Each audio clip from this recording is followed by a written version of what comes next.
Chabad Rabbanim, friends, guests, family, I'd like to welcome you all to an evening celebrating 70 years of Chabad Shluchim in the state of California, an evening honoring my esteemed in-laws, Rabbi Menachem, Dovid, HaLevi, and Rabbi Shimon Raichik, and the launch of the book titled Shadar.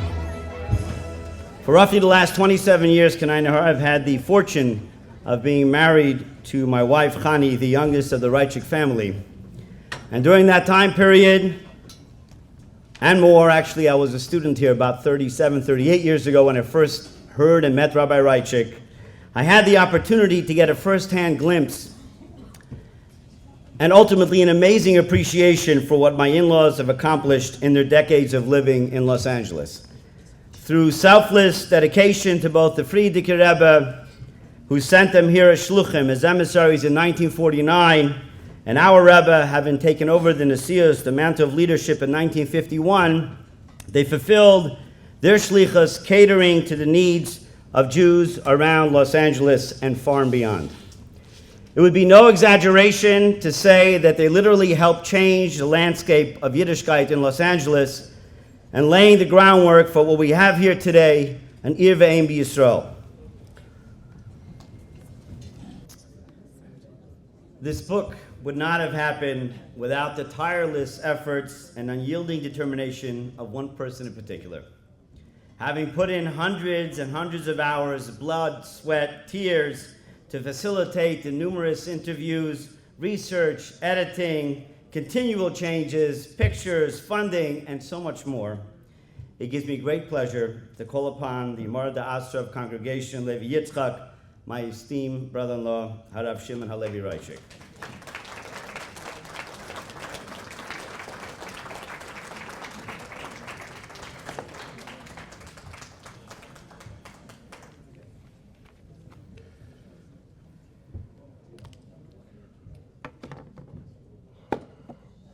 First of all, I want to thank you all for coming.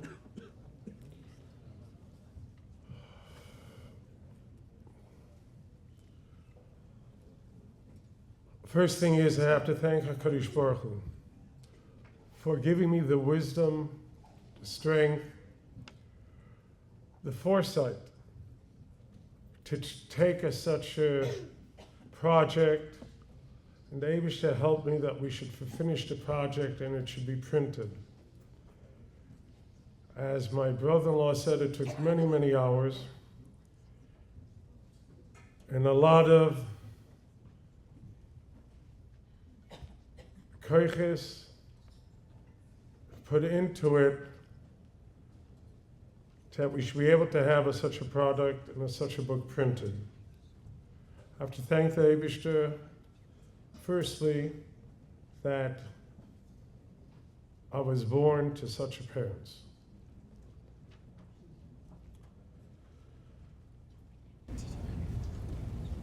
Also, I have to give thanks to the Rebbe. It was the Rebbe initiative how people should write. You see a lot of letters where the Rebbe said that people should write about Chassidim, about their experiences. And with that point, that gave me strength that I should do it.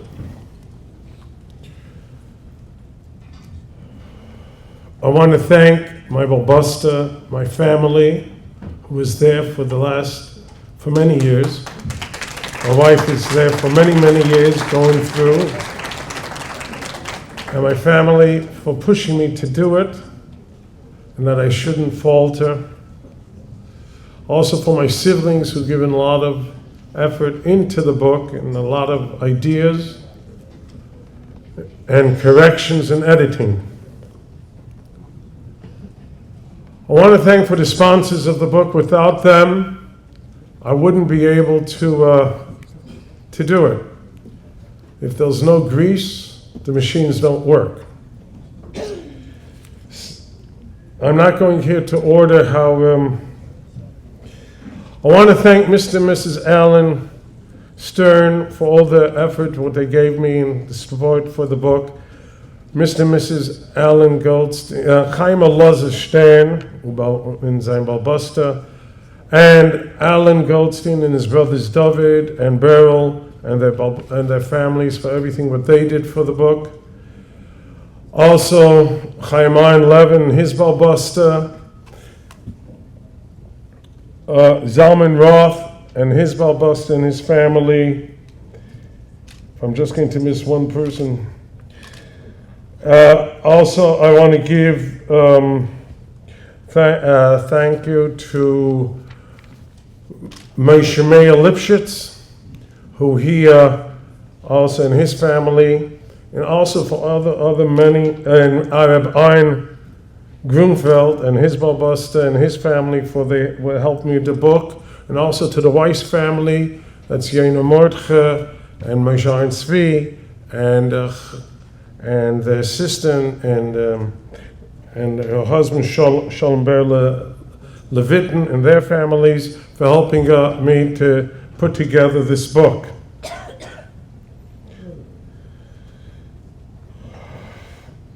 And for all the others who helped me anonymously, who didn't want to be mentioned, the Eibusher should bless you with everything what you need and have a lot of health, nachas, gesund, and nachas from your children, eneklach or eneklach.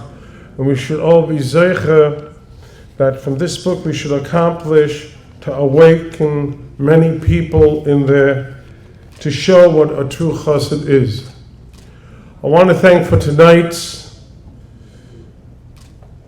program, first Mr. and Mrs. Allan Stern, who they are the sponsors of the program. David, you should bless you and your family with everything what you need.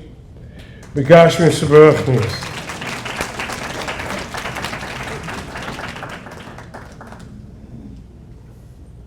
Also for Mendel Goldman, for the nice, whatever he put together in his hall. Naftali Finkel worked very hard on the videos and so forth. Levi Garcia, who put together a lot of part of the videos, and Mrs. Mushka Lightstone for the video, which she's taken.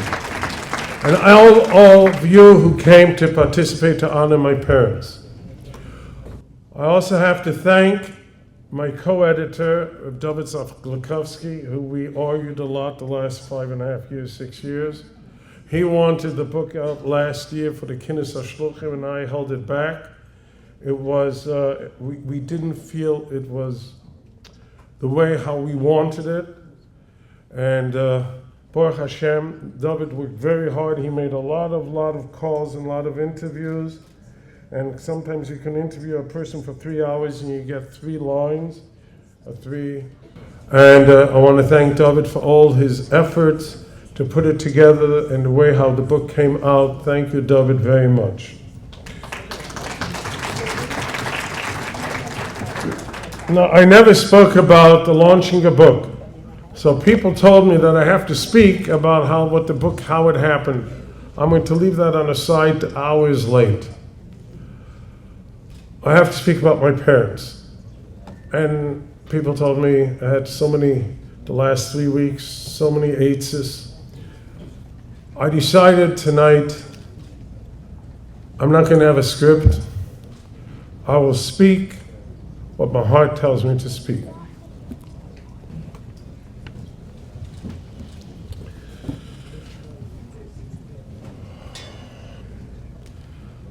In Hallel, we have a few times where it says, Ana Hashem.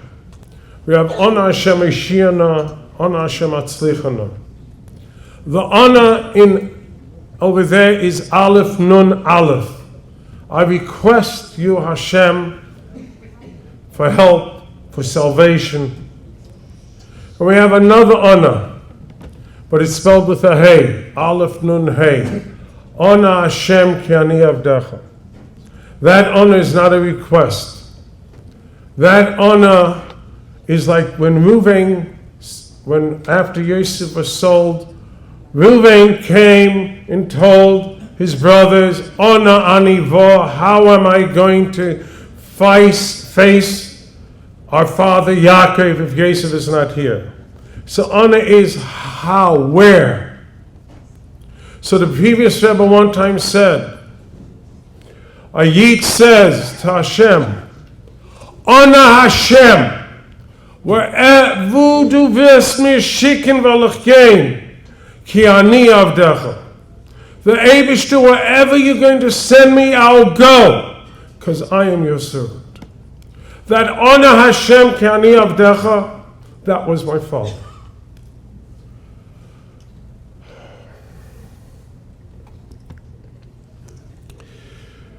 We printed in the book drafts, what my father wrote, what we found after my father passed away. We found many things, what he wrote and what he kept.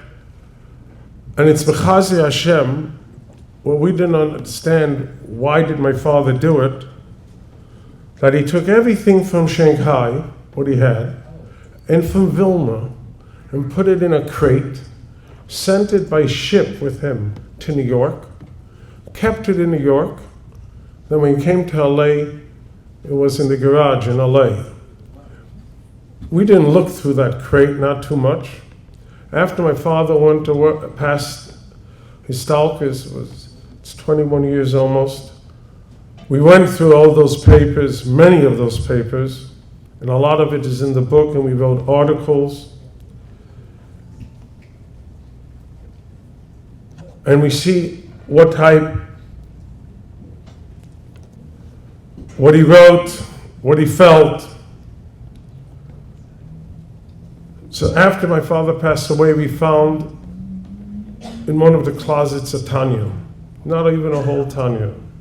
We opened the Tanya and we found Pidyonis, notes, what he wrote, bracha to the Frierdiker Rebbe. But we have to remember, they were in Shanghai under the Japanese. The Frierdiker Rebbe was in New York. You couldn't send a pan by mail. So it's by Chassidim known that if you cannot send it, you write it, then you put it in a Sefer Chassidus, and the Rebbe already will get it. So we found over there Pidyonis, what my father wrote to the Frierdiker Rebbe.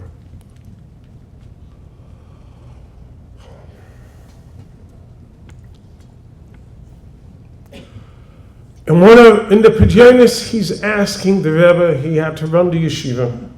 There were 30 Bachim. The Lubavitch yeshiva had less than the other yeshivas. And on him was the responsibility, the physical needs, what the yeshiva needs.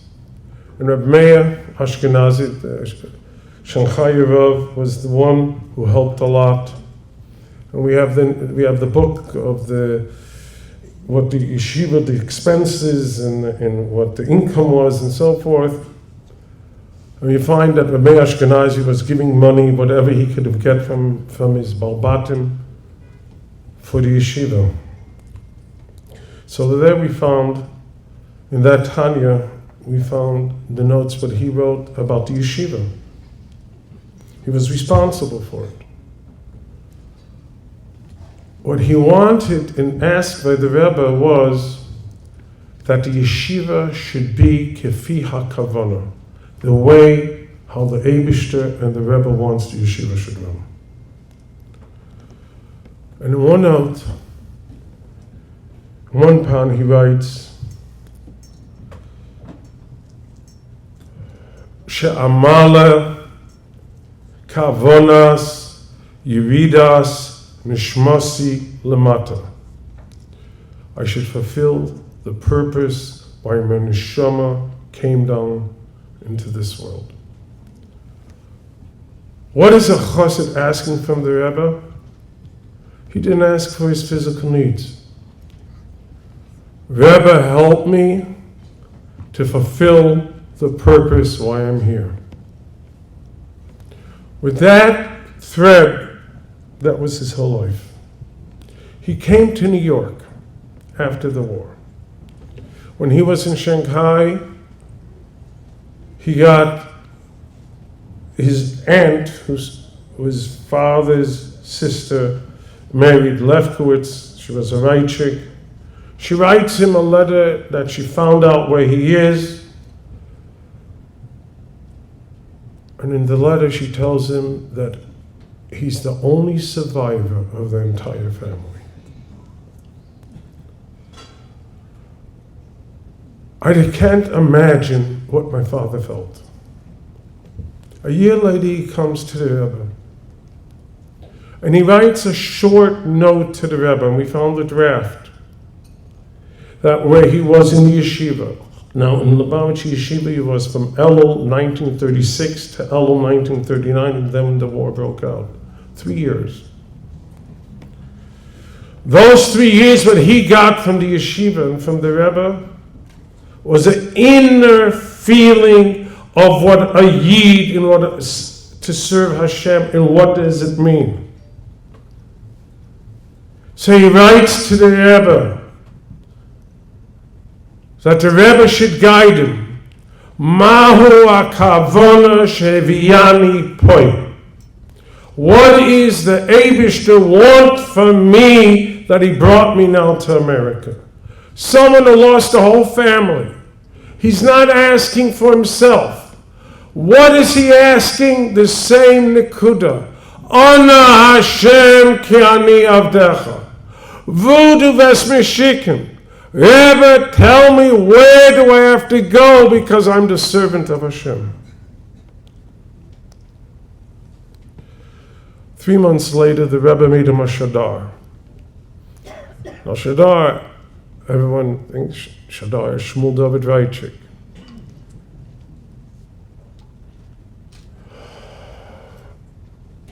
That's how he's signed many times.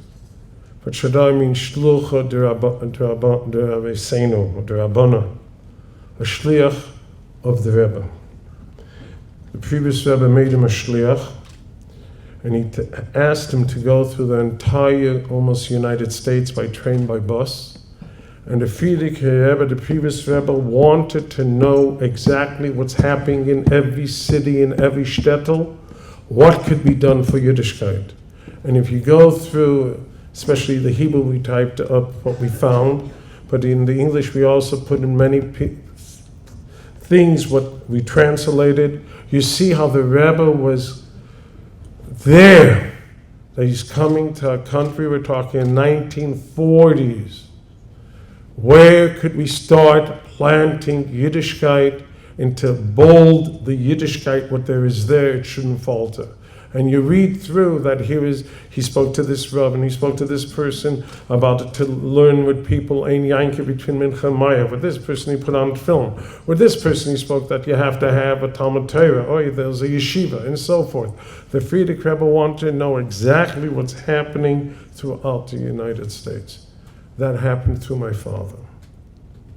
He did a lot of traveling.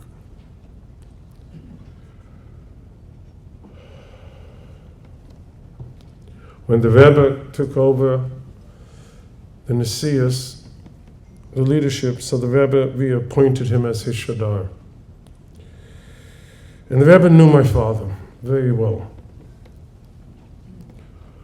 He knew where my father's heart is.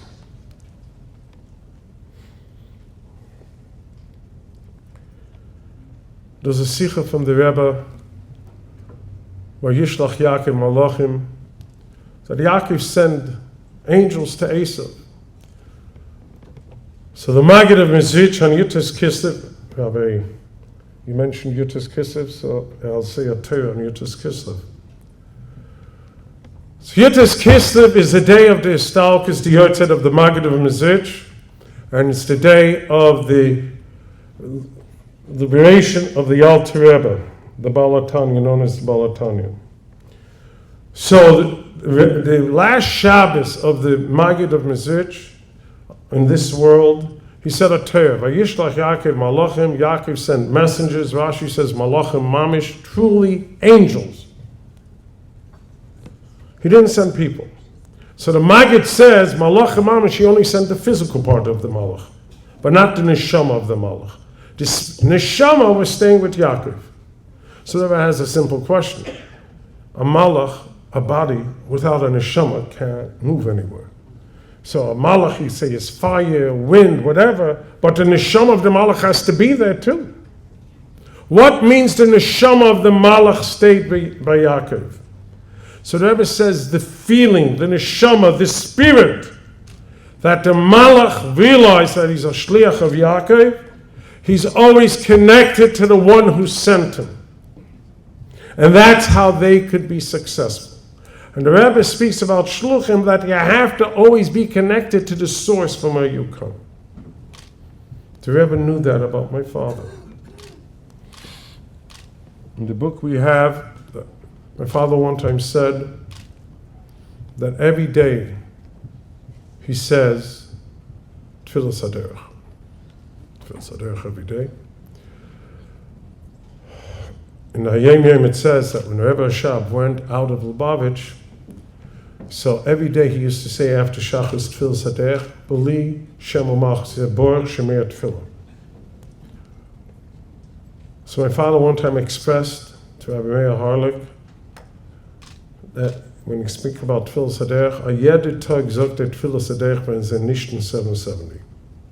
When he's not in 770, he says Tefillah Shadar. What does that mean? My father home was by the Rebbe. Los Angeles, he has a house, he does shlichus. That's shlichus. Where is the chassid connected? The heart is by the Rebbe. And the Rebbe knew that. And that's why the Rebbe had to send him a letter in 1952 to tell him, your shlichus is in Los Angeles. And don't think I sent you to a place which is deserted and you're waiting for the moment to come back. I mentioned many times that after my father passed away, those who knew my father was very thin. When Hans made the kapotes for my father, he knew he had to make big pockets, because my father's whole office was in his pockets. So he weighed 120 pounds, but the kapota weighed another 10 pounds. So after my father passed away, my mother went through the kapotas. She calls me on and says, Shimon, come over. She opens up an envelope, and those two letters. The last letter what the previous Rebbe sent my father before the Stalkus, and a letter of the Rebbe, what was in 4 pieces, not a full letter, and it was that letter that he should know what his shlichus is, where he carried it from 1952 to 1998 in his weekday kapota. And he didn't put it in a safe. It was in his kapota, and he opened it and closed it, opened it and closed it. That was his anchor. That my shlichus, what the Rebbe sent me, this is what I have to do. And Ona Hashem ki ani avdecha, this is the place where I have to be, where I have to serve Hashem.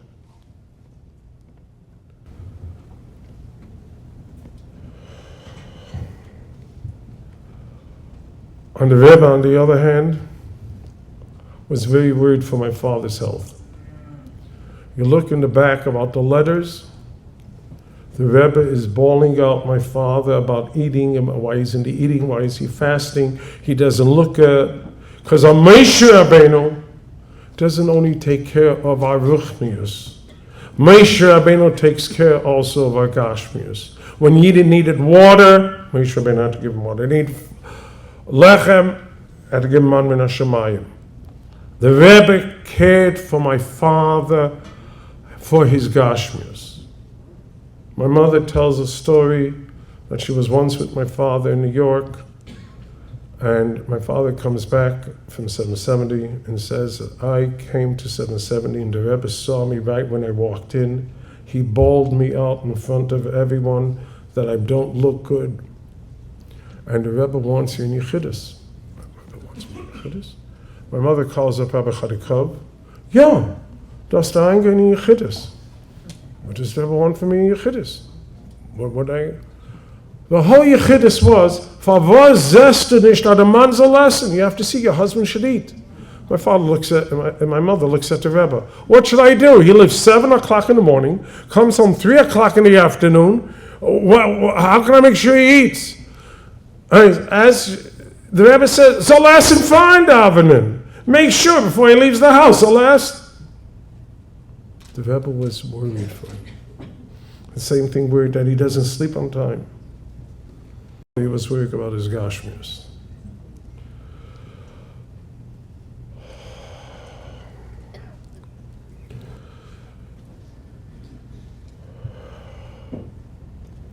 My father traveled a lot. He wasn't home. The boulder of the house was my mother.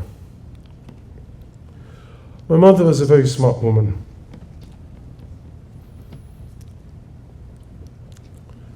Before she got married, she was 18. Her father died when she was 10, right in the outbreak of the war. In the war, they ended up in Poland, and they hid by a farmer for 2.5 years in his barn. And the Nazis came or whatever, and they were saved. But she comes to America. She has to start a life. When he brought up the shidduch of my father,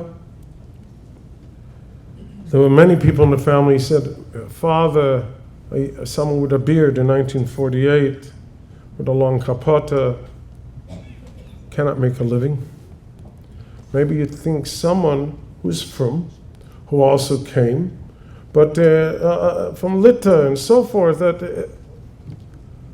So my mother answered one thing.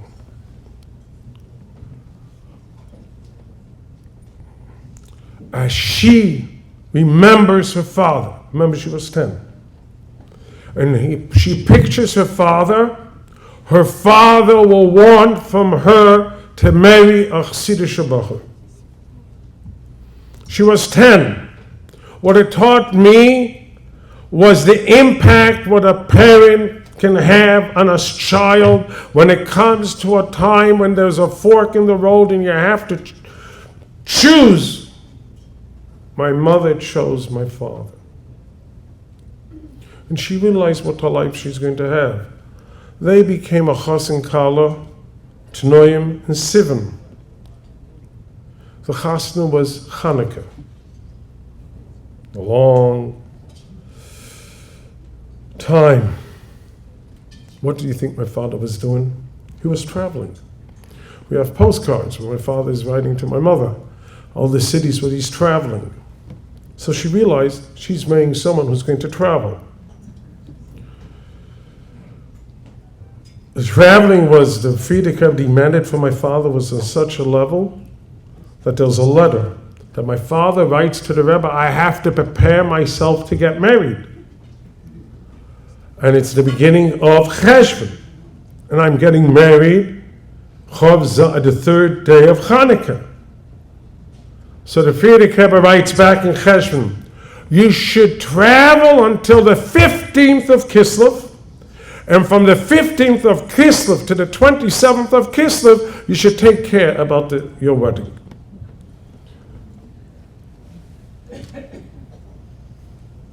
So she realized that she's going to have to be at home alone.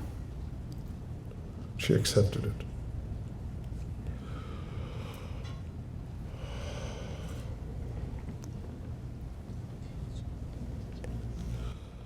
Calling New York in those years was very expensive.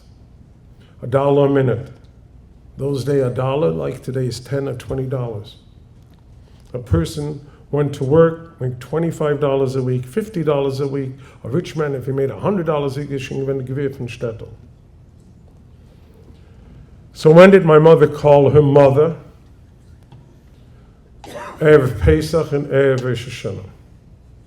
And we have to remember that when my mother came out to Los Angeles 6 weeks after they got married, she left a mother, a sister, aunts, an uncle, cousins, the whole family in New York. Took a train, came to Los Angeles, Lech lecha me'artzcha me'latcha me'savicha, living the family alone, and you're coming to a land where you don't know, because you're a shliach of the Rebbe. So going through the papers of my father, I find a note, and it's printed in the book, that Erev Shabbos I came home, because Rabbi Chadikov told me in the name of the Rebbe that I have to stop everything what I'm doing to come home. My wife wasn't feeling well. She went to the doctor a few times. She had a lot of pain. I came home. Things are now better, and the children have colds. So I was thinking, what's happening here? Then I realized, I lived in that house. My father was traveling. My mother didn't know exactly where he is. She needed him home. No one is in LA. She's not feeling well. The kids are sick. So she picked up a phone, called the Rebbe's office. I need my husband home. I'm not. And the Rebbe told Rabbi Chadikov, you should know where Rabbi Raichik is, because that's my mother realized that the Rebbe's office knows exactly where he is, and he has to stop what he's doing and coming home. Tell me today, if someone leaves the house for 2 hours and doesn't call his wife, what's going to happen?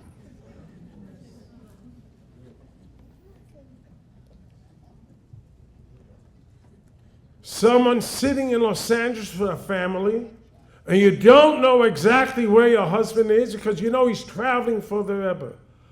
Her Mesiras Nefesh was bigger than my father's Mesiras Nefesh. That's the home that we grew up in.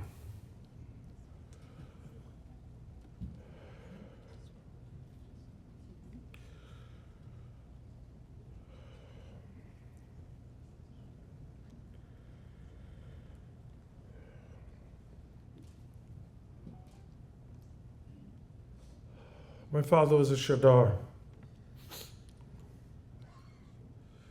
And he touched a lot of people. I heard this story from Rabbi Greenglass, who was a good friend of my father, Mashpia in Montreal. They learned together in Atvatsk.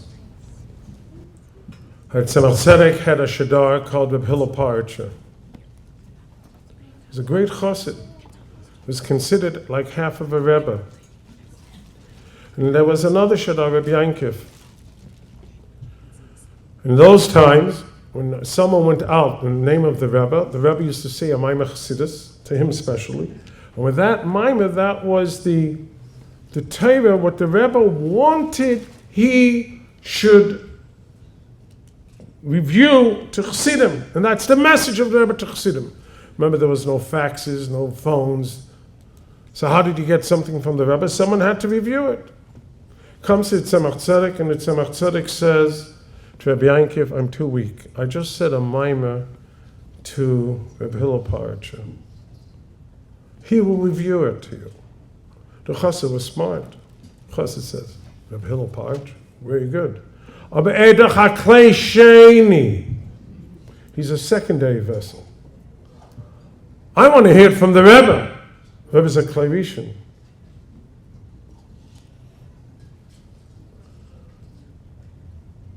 So the Tzemach Tzedek said, is a klei sheni, aber es yad seledes boy. He's a secondary vessel, but he's hot. My father was a chassid from him, a klei sheni. How my father affected Yidden because he had Yad Soiledes boy. He had that warmth, that fire, that feeling, what he got from the Rebbe and from Chassidus, and that's how he touched Yidden, the religious, unreligious people with a broken English. His emes burned through and through into people's hearts. And that's where he cared for everyone. So if I want to think what I can take from the book, is I have to remember that I'm a klei sheni. If I'm Yatze Ledes, and if we are Yatze Ledes, we can be mashpia on our children and grandchildren, that they should go in the ways of Chassidus and the warmth of the family and with the Eidish should help, that we should all be Zeicha, B'Karev Mamish, to Gula Mitzvah Shlema. Thank you all for coming.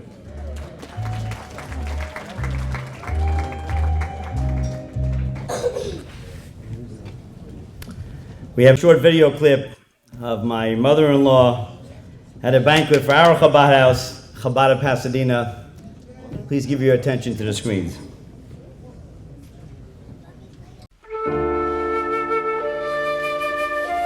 We came here in 1949 in March, but my husband worked for the Rabbi before, the minute he came to America. In fact, he came through San Francisco because they came from Shanghai, and then he traveled to San Francisco again, but he never came to Los Angeles. I said, how come you never thought of Los Angeles? Because there's more Jews here than there in San Francisco. But he didn't. But then when they told him he should go to California, and they gave him a choice which city to go to, and he picked Los Angeles. It was a nice community here. The ones who were from, were from. The ones who weren't, weren't. There was very few stores that would close Shabbos.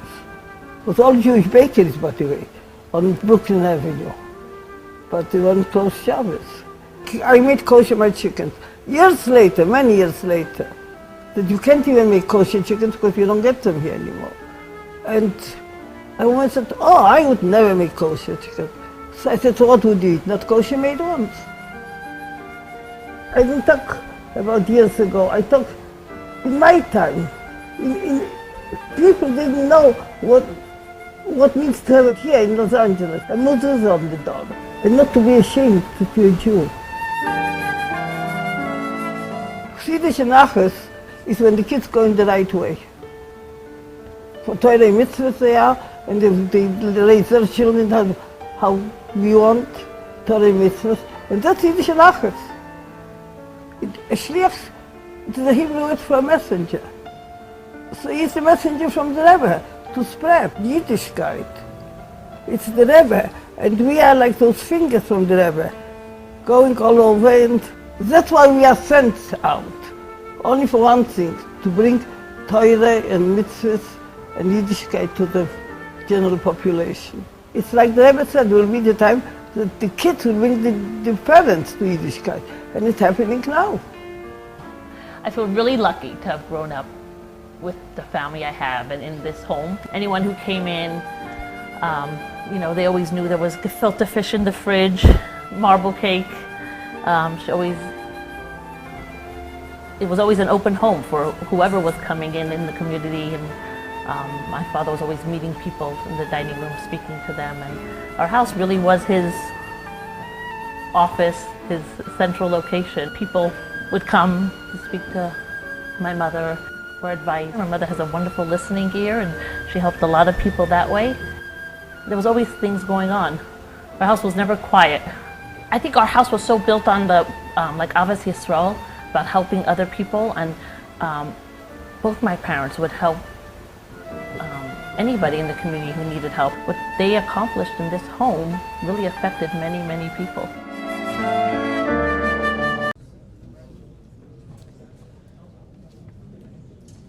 As our next speaker, I'd like to call upon a dear family friend, someone who was strongly influenced by my father-in-law, worked together with him in assisting Jewish inmates amongst numerous other projects, Mr. Moshe Jack Mayash.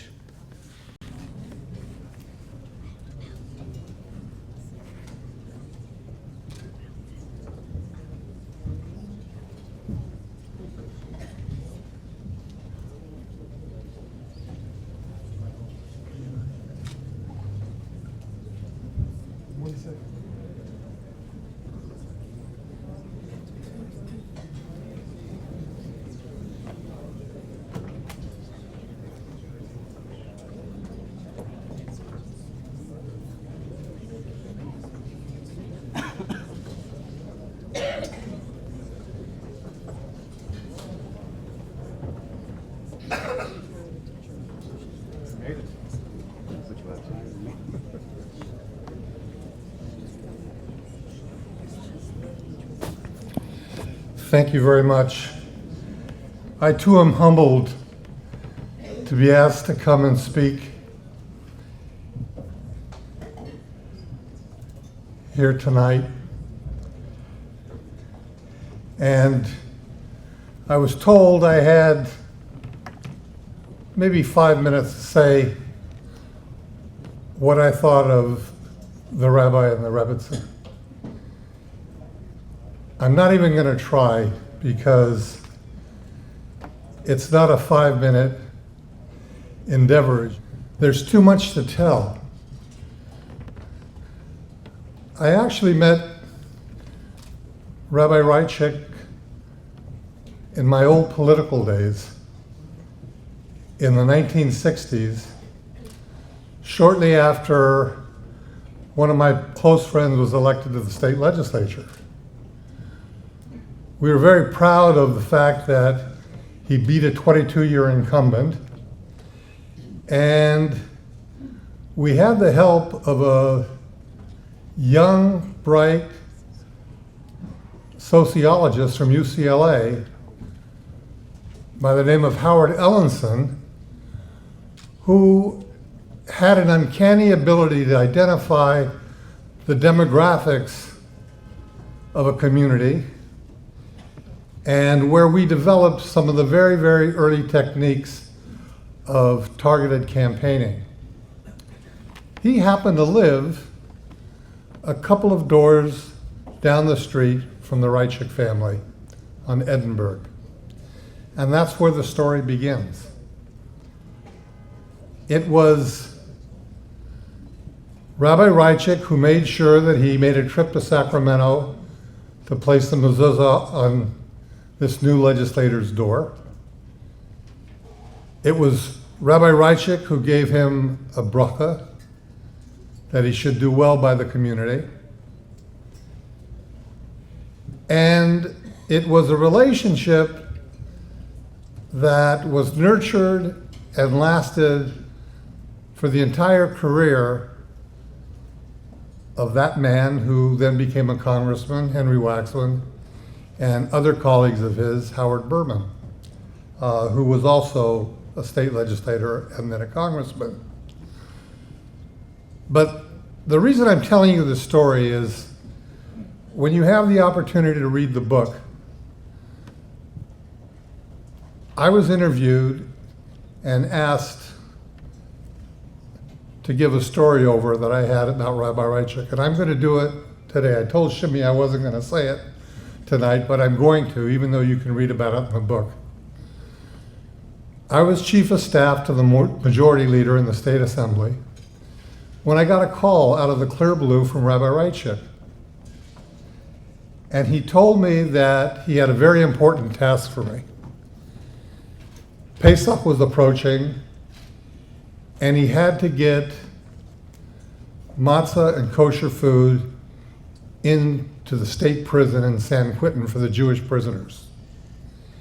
And he was having trouble getting the authority to do so, but he was sure that with the relationship I had with the elected official and with the elected official, we could get that accomplished.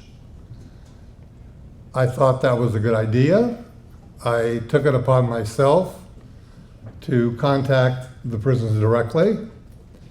But I hit the same roadblock that he was hitting. I was told very, very directly that this was a huge security risk. They can't allow food in bulk to be brought in to a maximum security prison like that. And it just wasn't going to be possible. Well, it all made sense to me, and I understood it, so I thanked him for his consideration. I went back and called Rabbi Raichik and told him. Now, any of you that knew Rabbi Raichik, whenever there was a long, long pause, you got a little bit uncomfortable. I was waiting for him to say, yes, I understand, but that's not what was happening at all. He just waited me out until I said something like, are you there? And he said, yes. He says, maybe you'll call him back. And you'll explain to him how important this really is. And I said, Rabbi Raichik, with all due respect, I mean, this guy's a very high up official in the state prison system, he made it clear to me. He says, you'll try. You'll try, you'll see the Eibishter will be with you. Very hard to say no to this man. And so I waited a day and I made a second phone call. The man was very nice, but he said, look, I wasn't joking around with you. I can't do it. It's not possible. We are not going to allow that kind of a delivery to come into the state prison, and you'll have to find some other way to do things. And I said, you don't understand. I'm under a lot of pressure from my rabbi. He tells me how important this really is. And he said, with all due respect, I respect who he is, but I can't allow it. So I sheepishly hung up the phone and sat there staring at it for the next half hour trying to figure out what I was going to say to Rabbi Raichik. But I finally got up the courage to call him back, and I called him and I explained to him that I had a very long talk with this guy, that we went through everything to see if there was any way we could do anything. And unfortunately, he categorically rejected the idea, and we're not going to be able to do it. You can imagine what happened next. Another very long pause. And I was very uncomfortable. I tried to repeat myself a couple of times over. No response. Until finally he said, Moshe, you'll call him again. You'll call him again. The Eibishter will be with you. You have to do this. It's very, very important. And I said, Rabbi Raichik, you don't understand. I deal with these professional people all the time. I can't call him again. You'll call him again. Don't worry. You'll call him again and you'll see. Well, he hung up the phone. I hung up the phone. And I was really very shook up. How could I say no to Rabbi Raichik? The man is a tzaddik.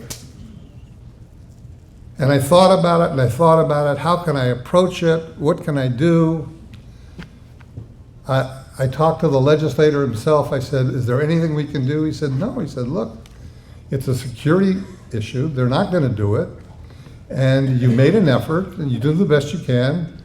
If you want to call him again, fine. But if not, don't worry. Just tell Rabbi Raichik it won't work. I sat there another day. It was getting too close to Pesach, but I decided, you know what? I'm going to call him one more time. What do I have to lose? At least I can tell the rabbi that I did call again. And I called him. By this time, the guy knew me. It was like, oh, you again? And I said, yes. I said, I just want to give you one more opportunity to allow this to happen. It's such an important thing. And out of the blue, nothing that I said to convince him, nothing that I knew,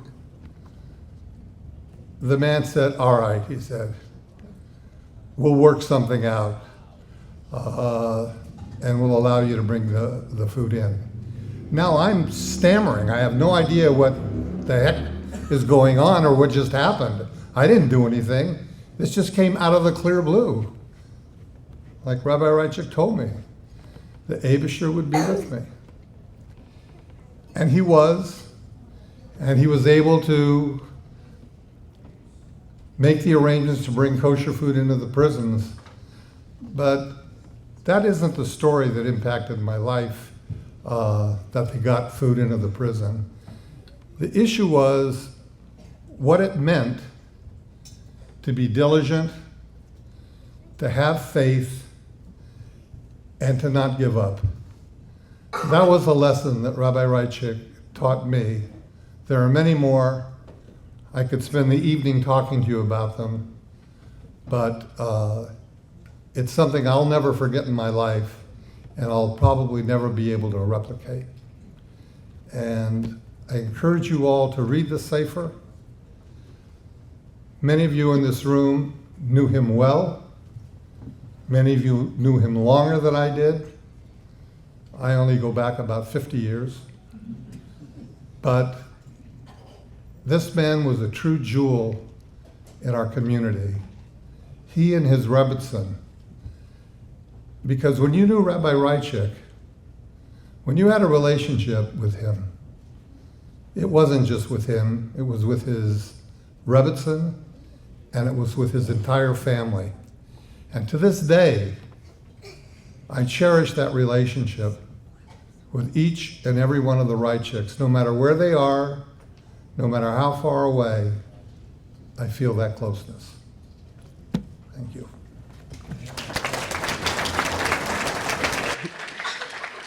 As someone who had a very close relationship to both Rabbi and Rebbitzin Raichik,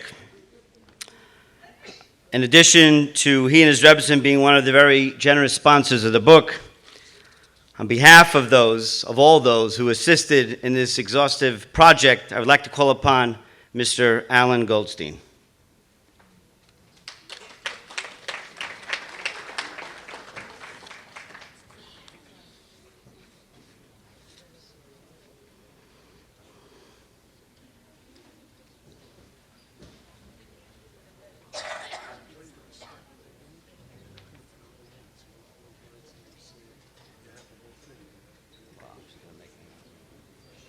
When I see the pictures of Rabbi and Rebbitzin Raichik, and I say, what giants they are. They really still are, because look at the children they left who are following in their footsteps.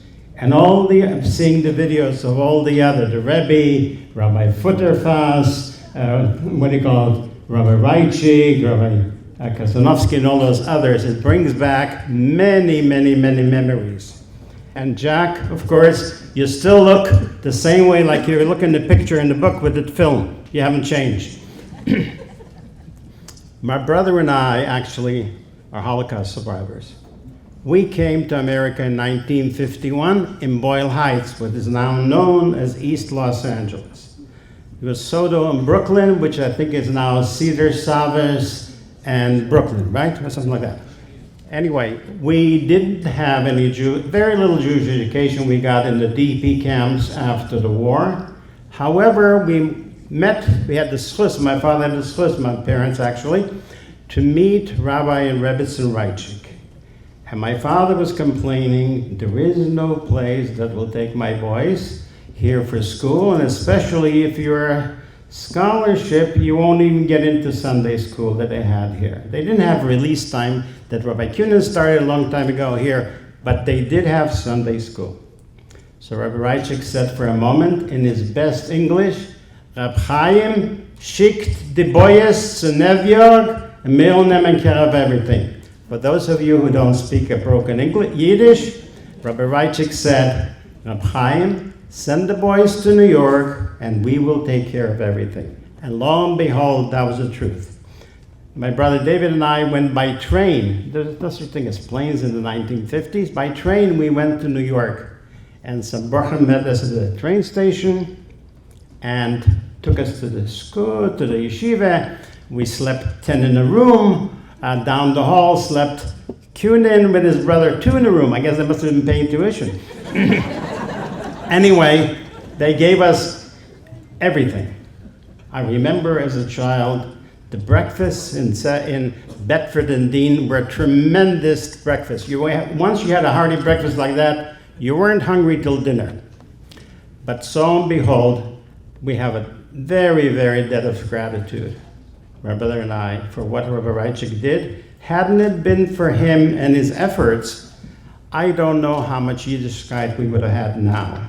I'm so sorry that he left us in this divided world right now. We could use Rabbi Raichik and then some. And I want to acknowledge that it was my pleasure to help with the book, and his family should carry on, especially his son Shimi. Please do whatever you have to do to Mikar people, because you never know what neshama you will save. Thank you.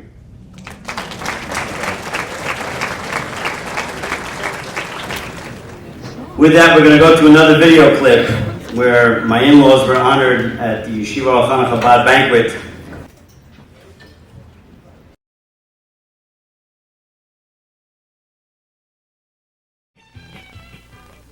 On Lag Bomer this year, the Lubavitcher Rebbe wrote, "I was pleased to receive notification that this year's banquet is dedicated in honor of the Rabbi and Chassid, earnest and pious, God-fearing, esteemed and respected, active in serving communal needs, with great accomplishments, Rabbi Shmuel David HaLevi Raichik, may he be well, and his wife, the Rebbitzin, may she be well. Especially as the aforementioned guest is one of the first shluchim whom the previous Rebbe, my father-in-law, leader of our generation, appointed to their posts in various parts of the land to establish institutions of Torah study and education and spread Judaism in its purest and holiest form.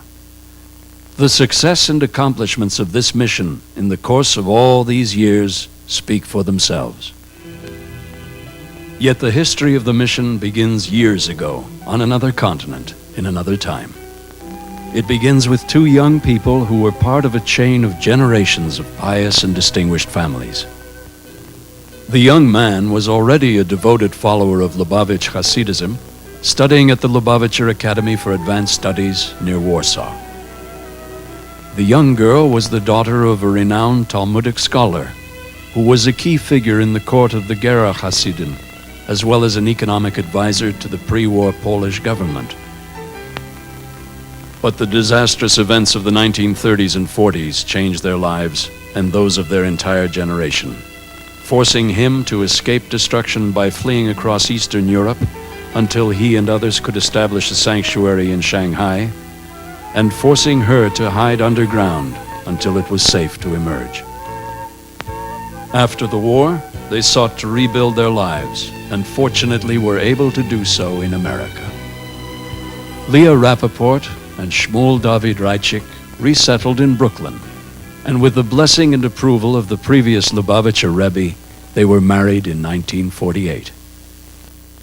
Rabbi and Mrs. Raichik became the first shluchim to the West Coast. They began their married and family life at the same time that they began their careers. They settled in Boyle Heights and brought their traditions, beliefs, and commitment with them.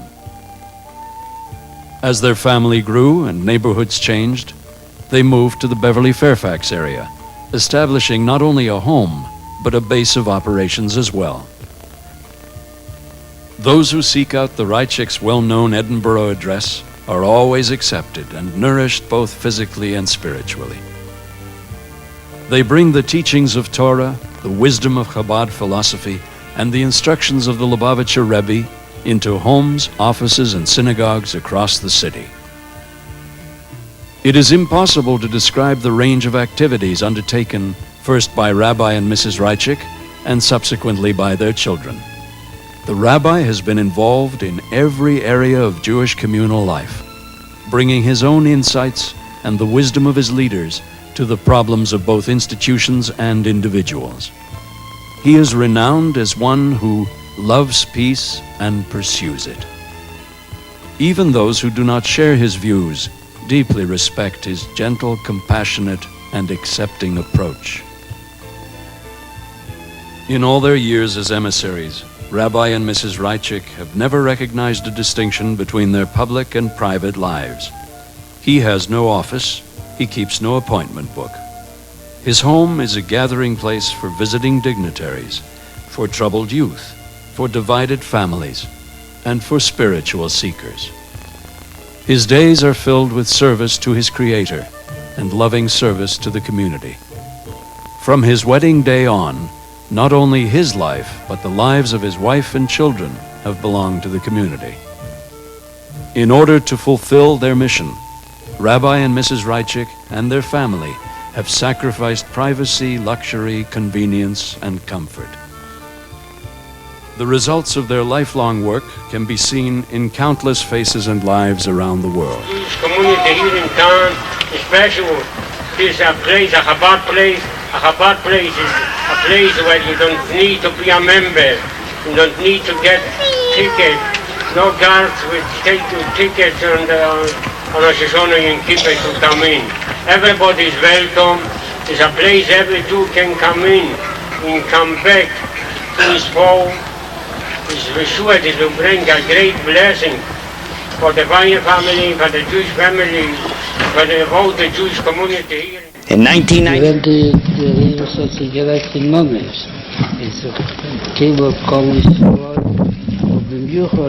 אז עוזר נשון טייבו מסוכו מתחסים וגמר סימו טייבו וזר נשנס אירו, נשנס ברוכו, נשנס גדולו ונשנס דיצו, ונשנס היד והודו, ונשנס ועד טייב ונשנס זוכי גדולוס, ונשנס חיים טייבים והרוחים, ונשנס טייב בטייב הנילי והניגלה ושנס ידיע מפלוגו במיוחד עם פנימי סתירו ושנס קלקולו ושנס לימוד והצלחה מפלוגו ושנס מרימים בכל העניונים ושנס ניסים גלויים בפרט מחדשת ראשי טבעס פון dem Jahr ושנס סייעתא דשמיא וסימון טייב ושנס עז והודו ושנס פדוס ושנס צדוקו, ושנס כממיוס, בכינו כממיוס לצנו, בקורא ממוש, ושנס רוצן טייב, בנקים המצווס ובלימוד התורה, ומקיים זן מיימר המשנה, עשר רצין חוק, רצין מי, ושנס שמחה גדלוס, ושנס תשור, ושנס תפילו, ושנס תהילו, ושנס תשובו, ובקורא ממש תשובו אילו, ודמות זך מיד הבטיח תורה, ישראל עשרים תשובו, ומיד הם נגולים בכל האמיתיס והשלמו, על ידי משיח צדקנו תקף ומיד ממש. I'd like to call upon someone who as a child knew my father-in-law, my shver, forging a relationship with him that spanned a number of decades. In that vein, I call upon Harav Chaim Baruch Rubin, the Rav of Eitz Chaim, to share some of his experiences and the impact that Rabbi Raichik had upon him. Rabbi Rubin. Harav Raichik Shlita and the Ganz Mishpocha, the entire Raichik family. Kola Kodesh Hazeh. I'm truly humbled to be asked to speak about such a Gavra Rabba, such a great man as a Rabbi Tzaddik HaKodesh, Rabbi Raichik, Zuchreinet Tzaddik Livrocha.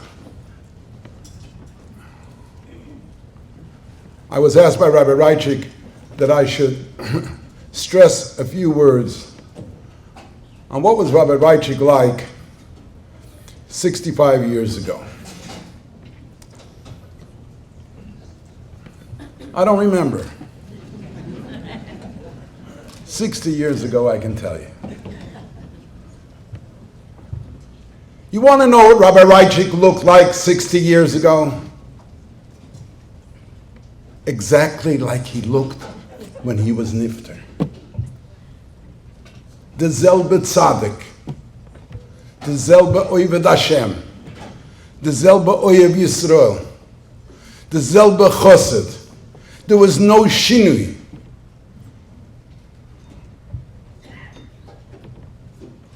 You know, when I was growing up and a little child, I used to like to read Maise B'Yichelech, you know, whatever my father would allow me to read. So we had Maise B'Yichelech, Yiddish Maise B'Yichelech, whatever it is. And you read Maises from the Heilige Baal Shem Tov, from the Heilige Rebbe Yitzchak Baditschevem, from the Rebbe Meilach, and you hear Maises, and Meret, and Mofsim, and wir gespringen, wir gegangen auf alle Welten. It's moedige Maises. But as a child, this is a Maise. You try to picture this tzaddik, this Rebbe, this holy man that's giving you this blessing. It's a Maise. when you saw Rabbi Raichik, you got to know Rabbi Raichik, it was real. It was reality. You can identify with this Heilige Tzaddik. I just want to tell you a few little episodes in our family. My parents, Chaim Baruch, came to Los Angeles in 1953. They were both survivors from the Holocaust. They had married in New York, and they came here with 4 Kinderlach. They had nowhere to live. They rented a storefront, and they were trying to put their lives back together to build up a house, to build up a home.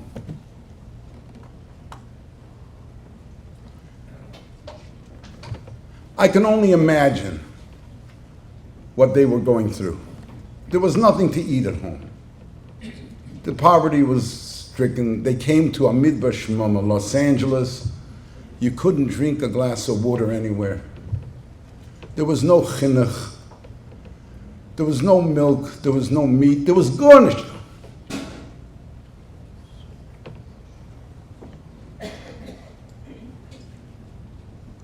So I'm imagining at that time in my father's life what he was going through.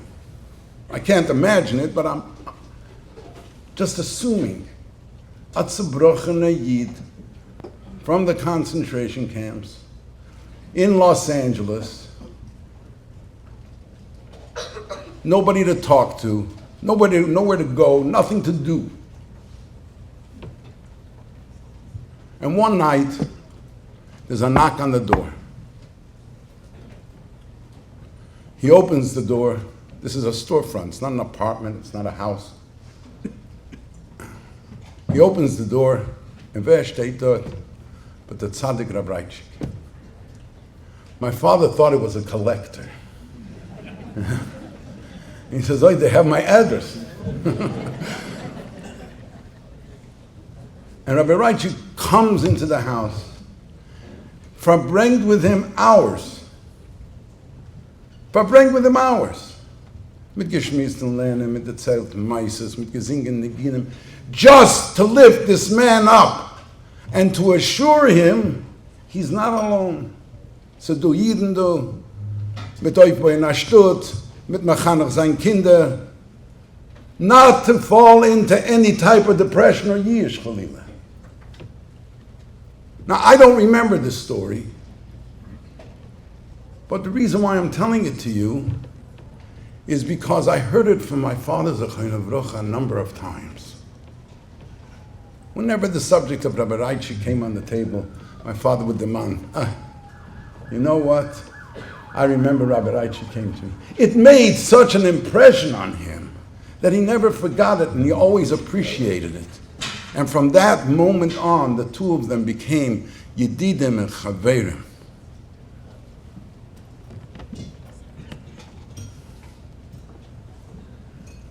This book, this sefer, that has been launched tonight, if you look into it, you see the enormous work and effort that has gone in to produce this book, this sefer.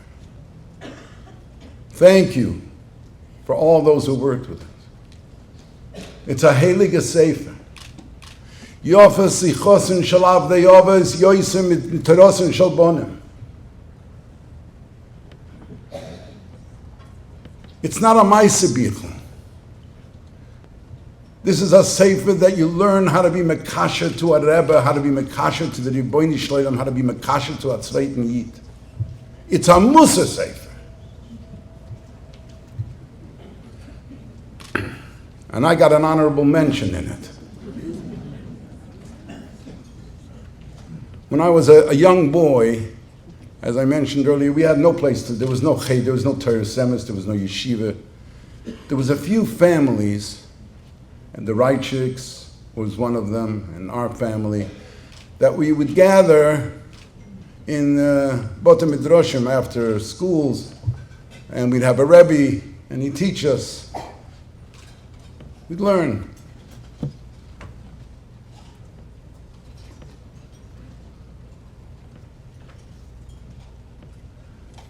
I'm embarrassed to tell you this, but I'm going to tell you this anyway. So I was very, very good friends with Yossi Raichik, Zaklikowski Baruch. We would go out and play all the time. Rabbi Shimon was busy saying Tillim or learning or something like that. And so we had this understanding. After Cheder, we went out and played ball. And one day he says to me, I can't play today. I have to go home. I said, why? He says, it's Yud Tes Kislev. What is Yud Tes Kislev? He says, Yud Tes Kislev, that's when the Rebbe went out of the Tvisa. Now, I'm telling you the emes. I wouldn't lie to you, but I'm telling you the emes. I had no idea what Yud Tes Kislev was. And I didn't, chas v'sholem, mean anything other than a naive question. Why did he go to jail? What did he do? I knew that if you commit a crime, you go to jail. What did it ever do that he went to jail? Now, believe it or not, this is even a bigger wonder. Yossi didn't know either.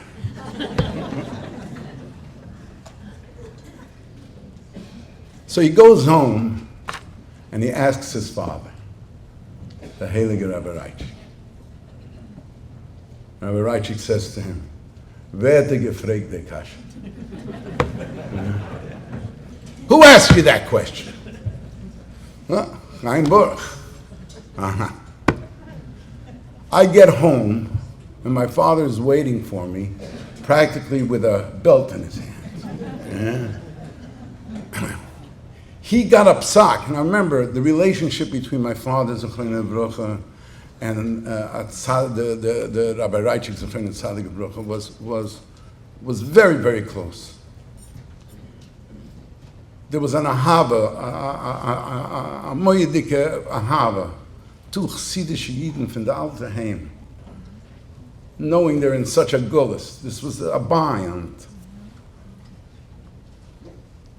And my father is waiting for me, angry that I could ask such a kasha. Because Rabbi Raichik, my father understood that Rabbi Raichik felt that my question was to ridicule, chas v'sholem, but that's how it sounded like.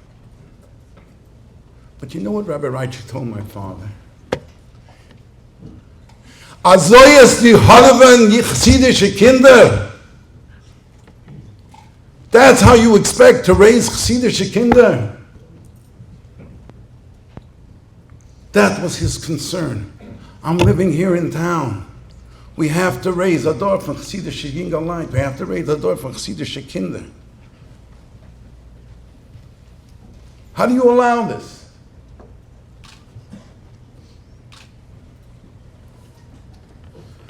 I decided at that time I'm not going to become a Lubavitcher Chassid.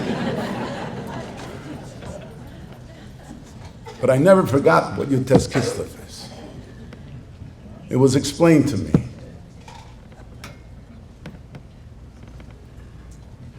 Rabbi Raichik, Zochrein Tzadik Lebrocha, was concerned for every single Yid, Gashmius and Ruchnis.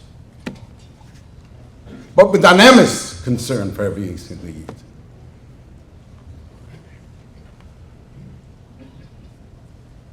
And he davened for every single Yid. And Oyatege davened. In one of these days that we went to the thing, when you come in at 4 o'clock in the afternoon into the Besmedrish, and Rabbi Raichik was in the corner in Talis and Tefillin davening. But he wasn't davening.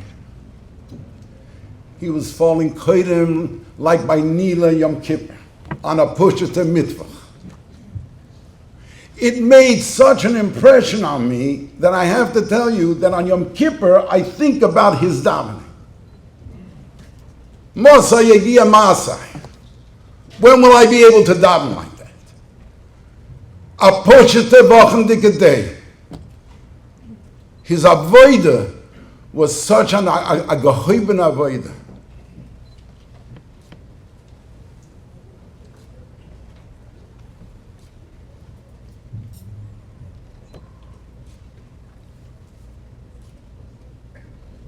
You know, there's a Mishnah, the Mishnah Dachsma is in Soite.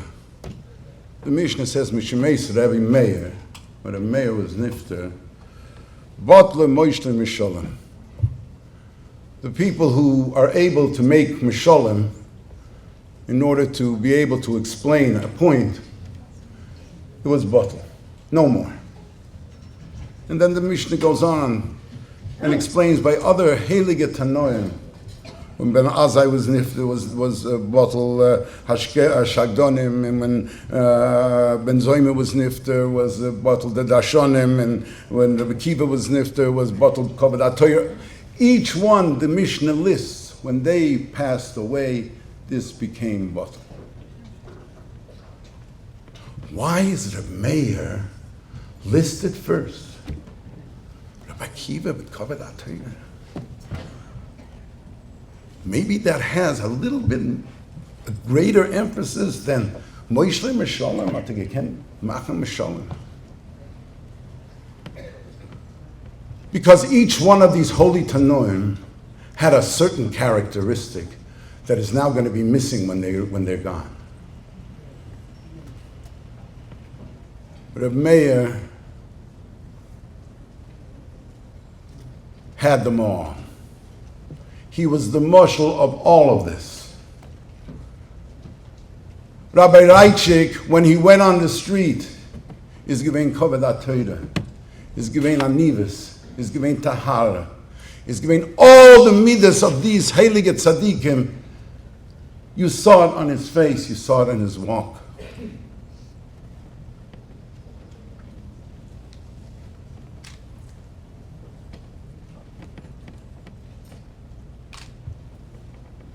The Friedrich Rebbe, the Rebbe, Zochreinam Lebrocha, they were great, great people. They had große Augen, lichtige Augen, they saw weit. They saw Los Angeles. Moshe Rabbeinu, he sent Yidden to Klal Yisrael, to Eretz Yisrael,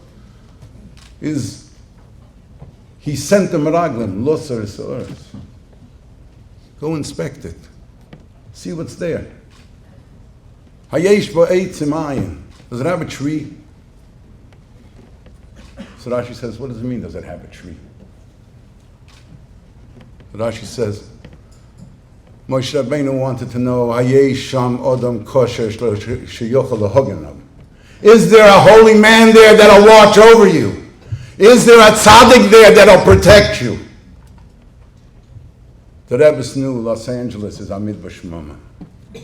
They sent here Rabbi and Rabbi Shimon Raichik to watch over us, to help us, the Odom Kosher Lahogaman. And oh, how he did it. And how he succeeded. And this room is just a typische Biyam, a ganze Stadt, a ganze state, a ganze country. Tausender and Tausender and Tausender Yidden. I have to say a few words about the Rebbe, because I owe her an enormous debt of gratitude. I'm very indebted to her. If you take this Sefer Shadar and you open it up to the first episode, to the first story, it relates there an incident about the marriage of Rabbi Raichik and Rabbi Shimon Raichik's eldest daughter.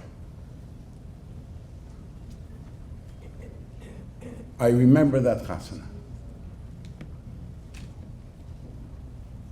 So the story isn't complete. I'll complete the story for you. In the Sefer, it says that Rabbi Raichik went to participate to the Avrohom of the Chosn, naturally by the Rebbe in 770. The Rebbetzin stayed home. preparing for the chasana. The book said 1,100 people. It was more.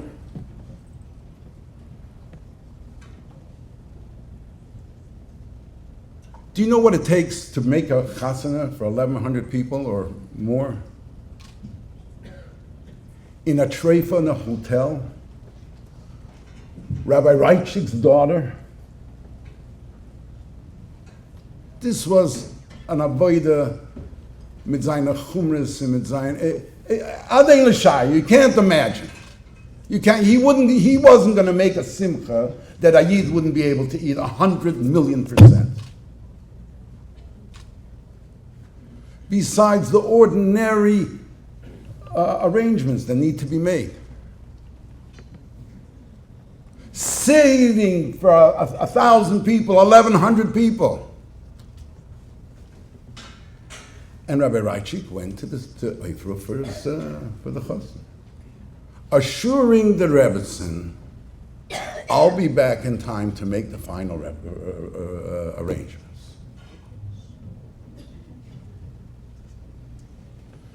And he goes, and and he's ready to go to the airport to come back. And he hears a rumor in 770 the Rebbe might verbring. Well, there went that ticket. He's staying. Now, nobody told the Rebbetzin that he had changed his mind or that the Rebbe's verbringing. She's expecting him to arrive and to give the orders and the final preparations for this chasana. But he's verbringing. He doesn't arrive.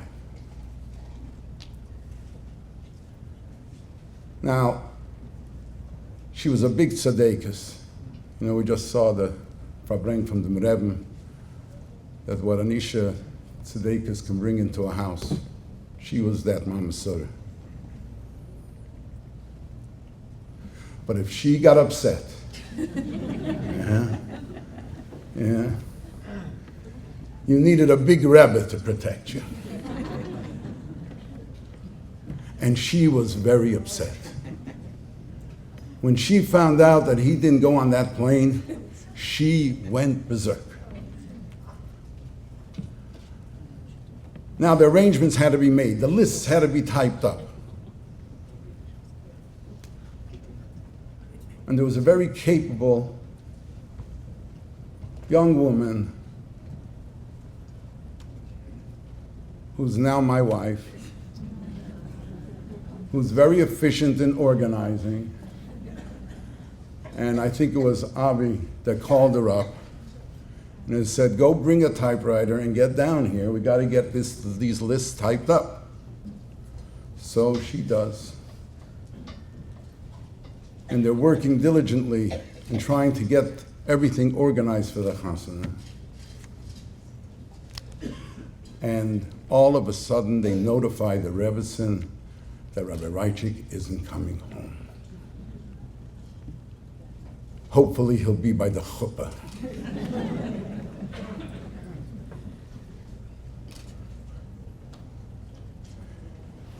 She blew up. And this was the biggest bracha for me. Because she goes over to my wife, who wasn't my wife at the time yet, and she said to her, Moshe, don't marry a Lubavitcher chassid.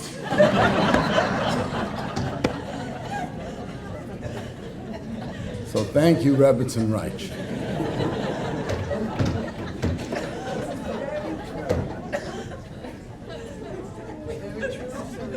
She was a true tzaddikus. She really was. And Rabbi Raichik couldn't have done what he succeeded in accomplishing without the Rebbe's.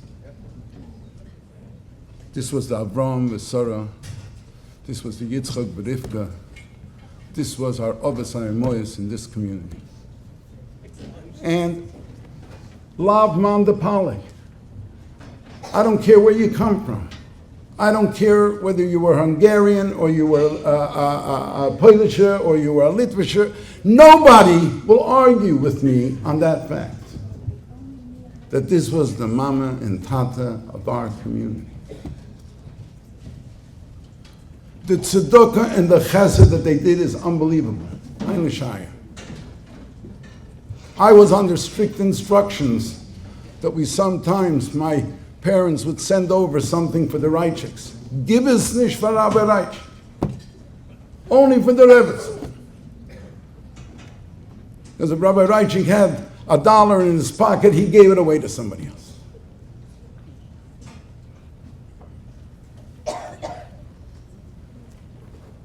I'm going to be Messiah. Rabbi Raichik gave me 7 minutes. I think I used it up already.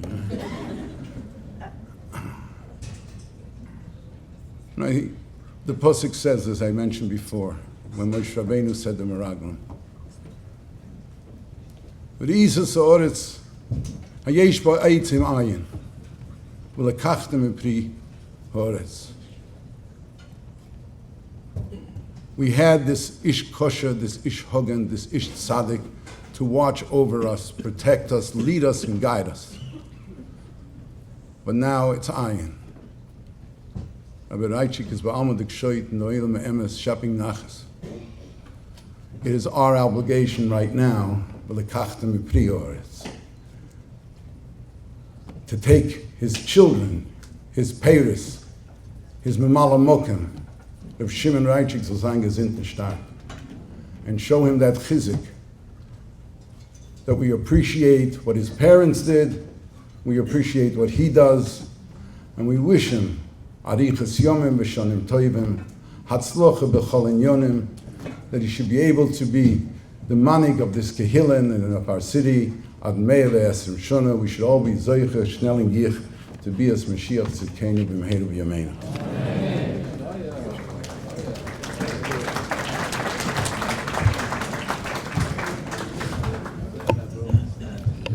Agroisin Yeshikoyach, Rabbi, for the heartike werte. Thank you very much. Don't forget to make a bracha koina. There are still some books available to be bought in the back of the room.